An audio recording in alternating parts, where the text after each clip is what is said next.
جو عورت اپنے شوہر کی فرما بردار بن جائے، جو عورت اپنے شوہر کی فرما برداری کرے، اللہ اس کے لیے جنت کے 8 دروازے کھول دے گا۔ آج عورتیں شوہروں سے منہ چلاتی ہیں۔ آقا کریم صلی اللہ علیہ وسلم فرماتے ہیں کہ جو عورت اس حالت میں انتقال کرے کہ اس کا شوہر اس سے ناراض ہو، ایسی عورت جہنم میں جائے گی۔ اور اگر کسی جنتی عورت کو دیکھنا ہو تو اس عورت کو دیکھے جس کا شوہر اس سے راضی ہو، اور اس حالت میں اس کا انتقال ہو کہ اس کا شوہر اس سے راضی ہو، وہ عورت جنتی عورت ہے۔ اے خاتون جنت کی کنیزوں، آج تو عورتیں شوہر کی اجازت کے بغیر کہیں بھی چلی جاتی ہیں، شوہر کے حکم کے بغیر کہیں بھی چلی جاتی۔ شوہر کام پہ نکلا، ادھر یہ نکل گئی، اس کے گھر بیٹھ، اس کے گھر بیٹھ، یہاں جا وہاں جا۔ یاد رکھیں، اگر شوہر منع کر دے تو بیوی کو یہ حق نہیں کہ وہ اپنے باپ کے گھر بھی جائے، اپنی ماں کے گھر بھی جائے، کیونکہ نکاح کے بعد، شادی کے بعد ماں باپ سے بڑا حق ایک عورت پر اس کے شوہر کا ہوتا ہے۔ آقا کریم علیہ السلام فرماتے ہیں کہ اگر اسلام میں اللہ کے سوا کسی کو سجدہ کرنے کی اجازت ہوتی تو میں عورتوں کو حکم دیتا کہ وہ اپنے شوہر کو سجدہ کرے، لیکن چونکہ کسی کو غیر اللہ کو سجدہ کرنے کی اجازت نہیں۔ یہاں مجھے ایک حدیث پاک یاد آتی ہے، خواتین غور سے سنیں۔ آج کل اگر شوہر ماں باپ کے گھر نہ بھیجے، بہنوں کے گھر نہ بھیجے، شادی میں نہ بھیجے، تو عورتیں پنچایت بٹھا دیتی ہے کہ مجھے یہاں نہیں بھیجتے، وہاں نہیں بھیجتے، اور گھر کی عزت باہر آتی ہے۔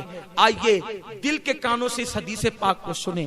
ایک صحابی دور رسالت میں اپنے گھر سے نکلتے ہیں، اور گھر سے نکلتے وقت اپنی بیوی کو کہتے ہیں، دیکھو جب تک میں سفر سے واپس نہ آ جاؤں تم گھر سے باہر مت نکلنا، حتیٰ کہ تم اپنے ماں باپ کے گھر بھی مت جانا جب تک کہ میں نہ آ جاؤں۔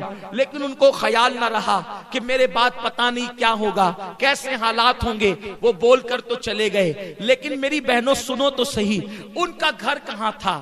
ان کا گھر سسرال کی اوپر کے حصے میں تھا، یعنی اوپر کے حصے میں میاں بیوی رہتے تھے اور نیچے کے حصے میں اس عورت کے ماں باپ رہتے تھے۔ اللہ اکبر! شوہر نے کہا کہ تم میرے آنے بغیر، میرے آئے بغیر نہ ماں باپ کے گھر جانا، نہ کسی کے گھر جانا۔ شوہر چلے گئے، اتفاق ان کو پتا نہیں رہا ہوگا کہ میرے جانے کے بعد ایسا حادثہ بھی ہو سکتا ہے۔ لوگوں نے اطلاع دی بیٹی کو، دیکھو تمہارے ابا بیمار ہو گئے، اس لیے اوپر سے نیچے ہی تو اتر کے آنا ہے۔ اس نے کہا کہ میرے شوہر نے منع کیا ہے کہیں جانے کے لیے، اس لیے میں نہیں جاؤں گی۔ اللہ اکبر! جب طبیعت زیادہ خراب ہوئی، طبیعت زیادہ سیریس ہوئی، تو لوگوں نے کہا ایسا لگتا ہے اب تمہارے باپ بچیں گے نہیں، ان کا انتقال ہو جائے گا، ذرا آ کر اپنے باپ کو دیکھ تو لو، دو باتیں تو آخری میں کر لو۔ میری بہنوں آپ سمجھ سکتی ہو، جب باپ مرنے والا ہو تو کس بیٹی کی تمنا نہیں کہ وہ اپنے باپ سے بات کر لے؟ مگر کل کی عورتیں شوہر کی کتنی فرما بردار ہوا کرتی تھی، خاون کی کتنی فرما بردار ہوا کرتی تھی۔ اس عورت نے کہا میں پہلے ایک کام کرتی ہوں، جب تک میں اللہ کے رسول سے اجازت نہ لے لوں، حضور جب تک اجازت نہیں دیں گے میں اپنے ماں باپ کے گھر نہیں جاؤں گی، کیونکہ میرے شوہر نے منع کیا ہے۔ اللہ اکبر! اس نے ایک شخص کو بھیجا کہ جاؤ اللہ کے محبوب سے پوچھو کہ کیا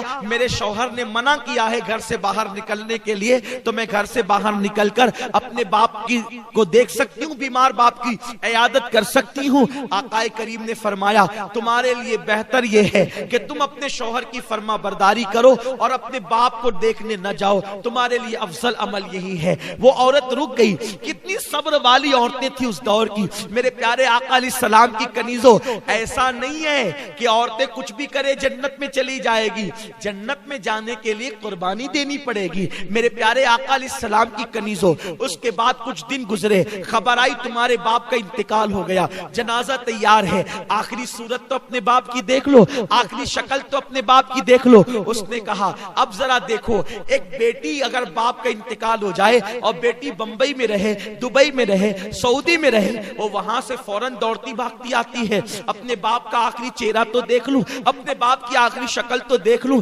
مگر قربان جائے اے خاتون جنت کی کنیزوں، اس دور کی عورتیں کیسی تھی، انہوں نے حضور کے فرامین کو کیسے سینے میں بسایا تھا، انہوں نے قرآن و حدیث پہ کیسے عمل کیا تھا۔ ایک شخص کو بھیجا، جاؤ آقا سے پوچھ کر کے آؤ، میرے شوہر نے مجھے ماں باپ کے گھر جانے کے لیے منع کیا ہے، کیا میں اپنے باپ کی آخری شکل دیکھنے کے لیے جا سکتی ہوں؟ تو آقا کریم نے فرمایا اس عورت کے لیے افضل عمل یہی ہے کہ وہ اپنے باپ کی شکل دیکھنے نہ جائے اور اپنے شوہر کے فرمان پر عمل کرے۔ اللہ اکبر، وہ خاتون صبر کر کے گھر میں بیٹھ گئی۔ اللہ اللہ، لوگ لے گئے اس کے باپ کے جنازے کو اور لے جا کر کے دفن کر دیا۔ رات ہوئی، غمگین تھی، دکھڑا تھا، تکلیف تھی کہ میں اپنے باپ کی آخری شکل بھی دیکھ نہ سکی، مگر شوہر سے کوئی شکایت نہ تھی، اس لیے کہ وہ عورت جانتی تھی کہ میرے شوہر کو تھوڑی پتا تھا کہ وہ یہ کہہ کے جائیں گے اور میرے باپ کا انتقال ہو جائے گا۔ اللہ اکبر، وہ روتے روتے سو گئی۔ رات میں خواب کیا دیکھتی ہے کہ اس عورت کے والد جنتی تاج پہن کر اور جنتی لباس پہن کر جنت کے باغ میں ٹہل رہے ہیں۔ اس عورت نے پوچھا، بابا اللہ نے یہ مقام آپ کو کیسے عطا کر دیا؟ تو اس شخص نے جواب دیا، بیٹی تو نے اپنے شوہر کی فرما برداری کی، اللہ کو تیری یہ ادا اتنی پسند آئی، میرے اللہ نے کہا تیری بیٹی کے نیک عمل کے صدقے جب میں نے تجھے جنت عطا کر دی۔ عمل بیٹی نے کیا ہے اور بیٹی شوہر کی فرما بردار بنی تو اس کے باپ کو جنت مل گئی۔ اے خاتون جنت کی کنیزوں، اسی لیے میرے آقا فرماتے ہیں چوتھی چیز جو عورت اپنے شوہر کی فرما برداری کرے، وفاداری کرے، شوہر کو راضی کر لے، ایسی عورتیں جنت میں جائے گی اور 8 دروازے ان کے لیے کھول دیے جائیں گے۔ یہ نہیں شوہر غریب ہے تو بھاگ بھاگ کے آ جائیں، شوہر غریب ہے تو اس سے مطالبات کریں، شوہر غریب ہے تو اس پہ الزامات رکھ کے ماں باپ کے گھر بیٹھ جائیں۔ نہیں نہیں، ایسا نہیں ہونا چاہیے۔ غریبی امیری لگی ہوئی ہے، دولت آج کسی کے آنگن میں ہے، کل کسی کے آنگن میں ہے۔ وفادار بیوی اللہ کی نظر میں بھی عزت پاتی ہے اور دنیا کی نظر میں بھی عزت پاتی ہے، دولت کی کوئی حیثیت نہیں ہے۔ ماں باپ نے جس گھر میں تمہیں بیاہ دیا اب اسی کے ساتھ اپنا نباہ کرو، دوسری طرف نظر مت کرو۔ اے خاتون جنت کی کنیزوں، 4 چیزیں پیدا کر لو۔ پہلی چیز نماز کی پابندی، دوسری چیز رمضان شریف کے روزوں کی پابندی، تیسری چیز پردے اور حیا کی حفاظت اور چوتھی چیز شوہر کی فرما برداری۔ جب 4 صفتیں تمہارے اندر پیدا ہو جائے گی تو تم خوش نصیب ہوگی، اللہ تمہارے لیے جنت کی 8 دروازے کھول دے گا اور کہے گا جس دروازے سے چاہو جنت میں داخل ہو جاؤ۔ اللہ پاک آپ سب کو عمل کی توفیق دے۔ دوران گفتگو کوئی غلطی ہو تو اللہ معاف فرمائے۔ مجھے امید ہے آپ ان 4 باتوں کو سیکھ کر جائیں گی اور آپ اس پر ضرور عمل کرے گی انشاءاللہ، اور وقت نکال کے نماز پڑھے گی انشاءاللہ، اور پردے کی پابندی کریں گی انشاءاللہ۔